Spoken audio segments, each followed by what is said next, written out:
Hello everyone, welcome to NEET achievers talk show. আজকে আমাদের সাথে আছে সায়ন খাড়া। আমাদের যে অডিয়েন্স তাদেরকে বলে রাখি, সায়ন কিন্তু আমাদের ক্লাস 12-এর স্টুডেন্ট, যে এবছর নিট কোয়ালিফাই করেছে। নিটে সায়নের স্কোর আছে 500+। Considering this years paper difficulty level, এটা কিন্তু খুব ভালো স্কোর। ঠিক আছে সায়ন, ফার্স্টে তুই বল তোর এবছরের পেপার দেওয়ার পরে কীরকম এক্সপিরিয়েন্স আমার খুবই ভালো। প্রথমের দিকে আমি ডিপ্রেস ছিলাম যে একটু পেপার টাফ, কিন্তু বায়োন্ট একাডেমির যে সমস্ত টেস্ট বা লাস্ট মোমেন্টে যে সমস্ত ডাউট ক্লিয়ারিং বা তাদের যে শর্টস নোটস, সেগুলো খুবই আমাকে হেল্প করেছিল এক্সাম হলে, কারণ ওই রিলেটেড কোশ্চেন এসেছিলো এবছর। এবং লাস্টের দিকে যে টেস্ট হয়েছিল, সেই টেস্টকে আমি বারবার বলবো যে, এবং সেই টেস্ট এবং সেই পেপারের যে সেই অ্যানালাইসিস কিন্তু আমাকে আজ এখানে পৌঁছে দিয়েছে। তো এটার জন্য আমি খুবই থ্যাঙ্কফুল টু দেম।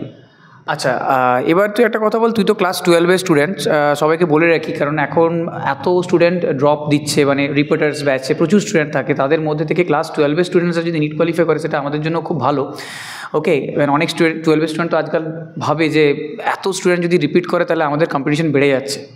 তো আজকে কিন্তু এই স্টুডেন্টসগুলোই বলতে পারবে যে কীভাবে তারা এক বছরের মধ্যে ম্যানেজ করলো বোর্ড আর নিট। সায়ন, তোর কাছে এটা আমার সেকেন্ড কোশ্চেন, তুই একটু বল মানে তুই কীভাবে একসাথে দুটো জিনিস ম্যানেজ করলি, কারণ অনেকেই বলে যে এই দুটো ম্যানেজ করা খুব টাফ, বোর্ড আর নিট। তুই একটু বল তোর এক্সপিরিয়েন্স।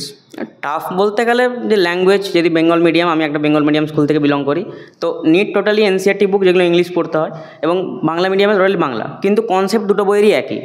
তো আমাদের যে টিচাররা যেগুলো পড়ায় তারা কনসেপ্ট খুবই ক্লিয়ার করে দেয়। এবার প্রবলেম হচ্ছে ল্যাঙ্গুয়েজটা বোর্ড এক্সামে আমরা জায়গায় শুধু বই পড়েছি, আমাদের যেহেতু কনসেপ্ট খুবই ক্রিস্টাল ক্লিয়ার করা থাকে এবং প্রত্যেকটা ডিপলিভাবে পড়ানো থাকে এবং এমনভাবে রেডি করা থাকে যে যেরকমই পেপার আসুক খুব প্রবলেম একটা হবে না, আমরা ইজিলি ভেবে তার অ্যান্সার করতে পারবো। তো দ্যাটস ওয়াই করা যায় যদি, এবং মেন হচ্ছে line to line NCERT reading এবং তার সঙ্গে সঙ্গে কনসেপ্ট ক্লিয়ার, এই দুটো জিনিস, এবং তার সঙ্গে যদি রেগুলার টেস্ট, এবং যেটা বায়োন্ট একাডেমি প্রোভাইড করেছে রেগুলার টেস্ট, সেটা দিলে অবশ্যই দুটো ক্লিয়ার করা সম্ভব আমি মনে করি। তার মানে তুই বলছিস যে একসাথে, মানে আজকে বাংলা মিডিয়ামের স্টুডেন্টস হলেও তার ক্ষেত্রে এটা কোনো সমস্যা নয়, সে খুব ইজিলি চাইলে নিট কোয়ালিফাই করতে পারে, তাই তো? একদম। ওকে, আচ্ছা, তুই যখন বারবার টেস্ট সিরিজগুলোর কথা বলছিস, তো টেস্ট সিরিজগুলো নিয়ে কয়েকটা জিনিস তোকে একটু জিজ্ঞেস করি। সেটা হচ্ছে যে এবারে নিট পেপারে যেটা তুই দেখেছিস, প্রচুর পরিমাণে স্টেটমেন্ট বেস কোশ্চেন বা অ্যাসাইনমেন্ট কোশ্চেন, সেগুলো প্রচুর পরিমাণে ছিল, ঠিক আছে, বা লেন্দি পেপার। তো আমরা তো অলরেডি লাস্ট 2 মাস বা 3 মাসে যে পরিমাণ আমাদের টার্গেট টেস্ট সিরিজ হয়েছিল, টার্গেট টেস্ট সিরিজে আমরা তো অলরেডি বলেইছিলাম আমাদের পেপার টাফ হবে।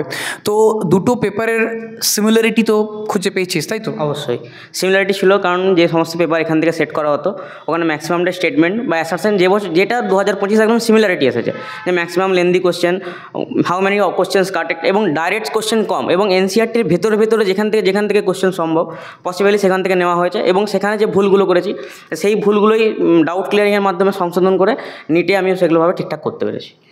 আচ্ছা, আর একটা জিনিস জিজ্ঞেস করবো, সায়ন, তুই আমাদের এখানে অনেক পরে জয়েন করেছিলি, তুই মোস্ট প্রবাবলি লাস্ট 1 বছর ক্লাস করেছিলি আমাদের কাছে।